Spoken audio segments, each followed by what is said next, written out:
สวัสดีทุกคนวันนี้คำจะมาสอนทุกคนเปิดวอลลุ่มเนาะสำหรับใครที่อยากใช้เทคนิคที่ว่าคำคิดค้นขึ้นมาเองเนาะแต่ว่าบ่ฮู้ใช้เนาะเดี๋ยวคำจะมาแนะนำเนาะวิธีการเปิดและก็มีหลายๆคนว่าได้ตั้งค่าบ่หยังบ่มันบ่ได้ตั้งค่าหยังเลยเนาะก่อนอื่นเบิดหลังจากที่เฮาเข้ามาในหน้ากระดานเทรดเรียบร้อยแล้วเนาะให้เฮาเข้ามาที่ FX Indicator เนาะทุกคนจะเลื่อนขึ้นเนาะมันจะมีอยู่นี่เลยเนาะเลื่อนขึ้นมาเนาะมันจะมีคำว่า volume เด้อ VOLUME เนาะเดี๋ยวเฮากับกดเปิดขึ้นมาเลยเนาะเฮาติดดาวแล้วก็กดเปิดขึ้นมาเนาะมันจะขึ้นมาแบบนี้เนาะและเฮาจะบ่ได้ตั้งค่าหยังเพราะว่ามันจะเป็นค่าเฉลี่ย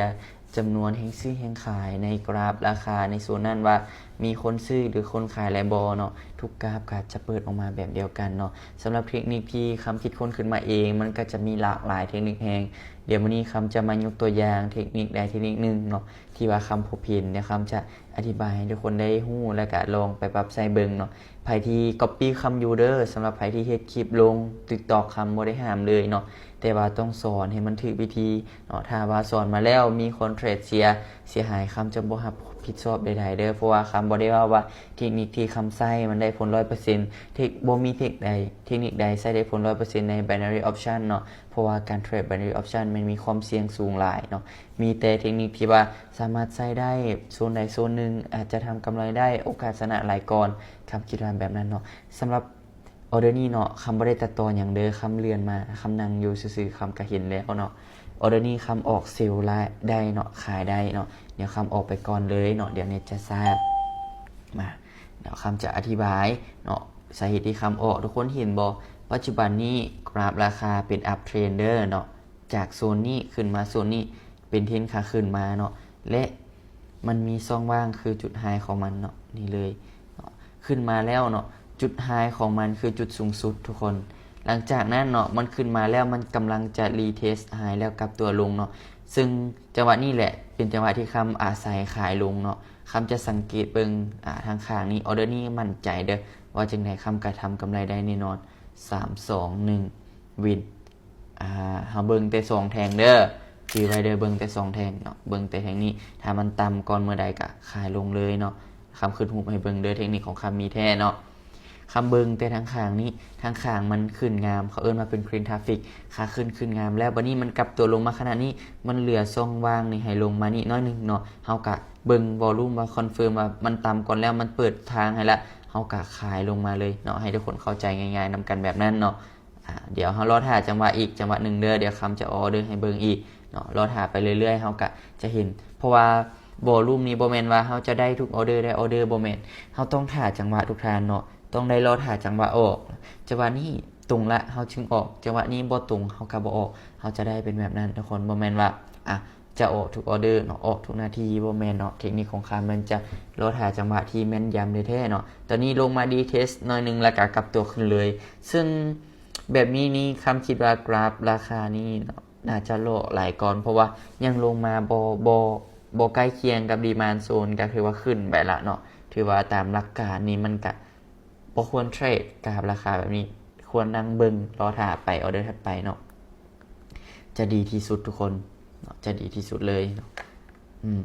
ตอนนี้มันกราฟละโอเคเป็นแบบนี้เนาะทุกคนเฮาซื้อขึ้นได้เลยแบบนี้นะถ้าว่าขึ้นไปเขียวแบบนี้นะโอ้ขายแบบนี้นะขึ้นไปยาวเกินเนาะเมื่อกี้เนาะทุกคนสาเหตุที่คำว่าซื้อขึ้นได้เพราะว่าวอลุ่มมันยังอยู่ประมาณนี้ทุกคนเนาะวอลุ่มแทงยาวๆนี่นะแทงนี่นะยังอยู่ประมาณนี้ซึ่ง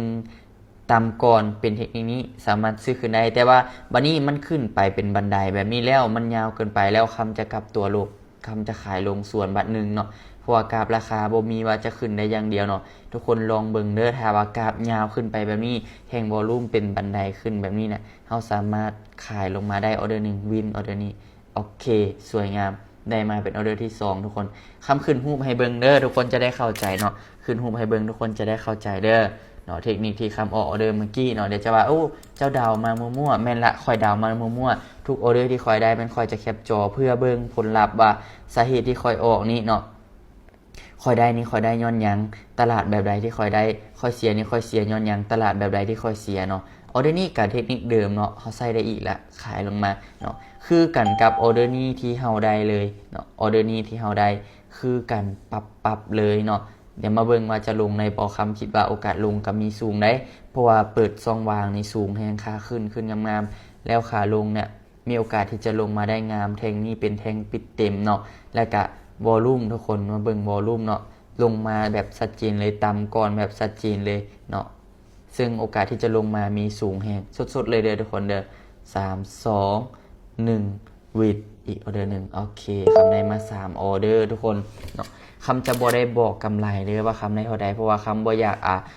โซเงินคำบ่มักแล้วเนาะคำบ่โซเงินคือว่าคำเป็นที่ปรึกษาใครที่บ่เข้าใจอีหยังก็สามารถมาถามคำได้เนาะอันนี้ทุกคนบ่เชื่อว่าคำเทรดสดๆเนาะเดี๋ยวคำจะขออนุญาตทุกคนปิ่นกล้องให้ทุกคนได้เบิ่งนำกันเด้อคำขออนุญาตเด้อเนาะอันนี้เลยคำเทรดแบบสดๆเนาะเห็นบ่คำจะเรียนจอให้เบิ่งเนาะสดๆทุกอย่างเลยเนาะมาเดี๋ยวมาเบิ่งออเดอร์นี้ขายลง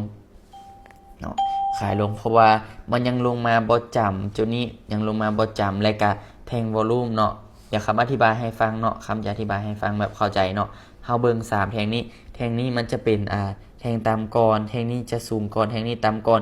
ซึ่งมันมีโอกาสที่ราคาลงมาแบบนี้ได้ไปเป็น4แทงเทียนเนาะเป็น4แทงเทียนเดี๋ยวมาเบิ่งนำกันว่าจะสามารถลงมาได้บ่ทุกคนน่าจะบ่สงสัยแล้วที่ว่าคำเทรดสดบ่หรือภาคเอาเนาะเดี๋ยวคำให้เบิ่งแบบเรียวๆเลยเด้อออเดอร์นี้เป็นคำพลาดเนาะได้3พลาด1เนาะได้3พลาด1คำบ่ได้ตื่นตกใจได้เนาะคำบ่ได้ตื่นตกใจเลยเพราะว่าแน่นอนว่าแทงนี้เนาะคำลืมเบิ่งว่ามันเป็นแทงปิดตันถ้าว่ามันมีการ rejection หน่อยนึงเนาะคำกับโอกาสที่จะทำกำไรได้ก็มีหลายบ่เป็นอย่างเฮาคูณเงินขึ้นมาคำจับมาประมาณ140เหรียญเนาะทุกคน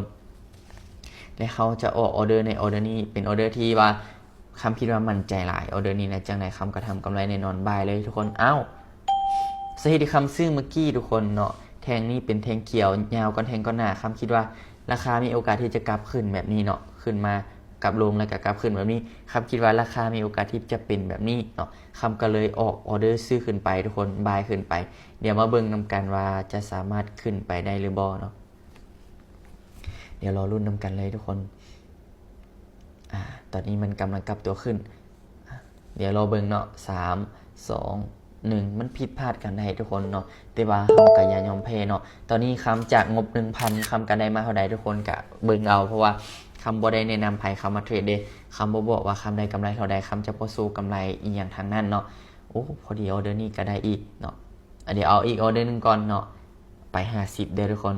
แต่ว่ามันติดโซนหน่อยนึงเนาะติดปลายไซนี้นึงให้มันพ่นปลายไซนี้เนาะเฮาจึงจะมั่นใจเทคนิคเดิมทุกคนยาวก่อนแทงกันหน้าเนาะวอลลุ่มยาวก่อนโอเคบายเลยเนาะวอลลุ่มยาวก่อนแทงก่อนหน้าแถมแทงเทียนยังมา rejection ลงมาน้อยนึงเนาะให้เทียนนี้ขึ้นไปซึ่งคำมั่นใจหลายได้ว่าโอเดอร์นี้คำจะทำกำไรได้เดี๋ยวรอเบิ่งเด้อทุกคนเด้อว่าจะเป็นแบบคำว้าวเทเบิลหรือว่าคำคีโมซื้อๆเนาะกะเบิ่งนำกันแบบสดๆเลยเนาะต้องเบิ่งนำกันแบบสดๆเลยให้เห็นกันแบบจะๆเลยตอนนี้ขึ้นงามแหงในทุกคนคำคิดว่าน่าจะบ่มีปัญหาละออเดอร์นี้ดิดลงมาหน่อยนึงแต่ว่าขึ้นได้วินโอเคสวยงามแฮงทุกคนเนาะก็ถือว่าเป็นเวลากว่า8นาทีที่คำเทรดมาเนาะจากงบ 1,000 ตอนนี้ก็ขึ้นมาเท่าใดทุกคนก็เบิ่งเอาเนาะสำหรับคลิปนี้เนาะคำก็จะได้ขออำลาพาจากแล้วเนาะใครที่อยากใช้เทคนิคของคำก็ลองเอาไปปรับใช้เบิ่งเนาะคำก็บ่ได้แนะนำใครเข้ามาเทรดเนาะใครที่มีหยังอยากปรึกษาคำก็สามารถแชทมาถามคำได้คำก็อีหยังฮู้อีหยังคำก็จะบอกทุกคนแบบฟรีๆและใครที่อยากเห็นคำสอนพื้นฐานการเทรดเนาะสามารถเข้ามาเรียนในกลุ่มได้ฟรีๆเด้อทุกคนเด้อคำมีกลุ่มฟรีให้เรียนเนาะและใครที่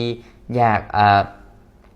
ปรึกษาคำอยากนัดคาเฟ่ก็สามารถนัดได้เนาะสำหรับใครที่มาเบิ่งมาฮอดคลิปนี้มาฮอดปลายคลิปคำก็ขอบใจทุกคนหลายๆที่ว่าเบิ่งจนจบคำหวังว่ามื้อนึงเขาจะได้พบกันและมื้อนึงทุกคนจะประสบผลสำเร็จจากการเทรดอย่างถูกต้องถูกวิธีบ่โลภเก็บเทื่อละน้อยพบกันใหม่ในคลิปหน้า